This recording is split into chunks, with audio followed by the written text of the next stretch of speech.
Hello viewers, আসসালামু আলাইকুম। Welcome back to my channel. এখানে আমরা দেখতে পাচ্ছি অসাধারণ এক জোড়া জাক, মাশাআল্লাহ খুবই চমৎকার।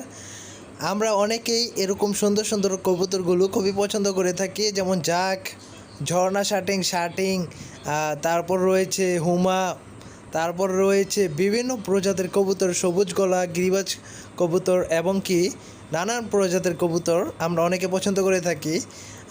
আমরা যারা যারা খুবই কম দামে কবুতরগুলো সংগ্রহ করতে চাই, অবশ্যই আমাদের নারায়ণগঞ্জ আসতে হবে। নারায়ণগঞ্জ ফতুল্লা কবুতর মুরগির হাট, এখানে আসলে আপনারা অবশ্যই কম দামে সব কিছু পাবেন। আমাদের এই হাটে প্রায় অনেক ধরনের কবুতর কম দামে ছাড়া হয়। আপনারা চাইলে এখান থেকে ভালো মানের কবুতরও পাবেন। এখানে সুস্থ কবুতর বিক্রি হয়। আপনারা আমার নেক্সট ভিডিও আশা করি আবার পাবেন।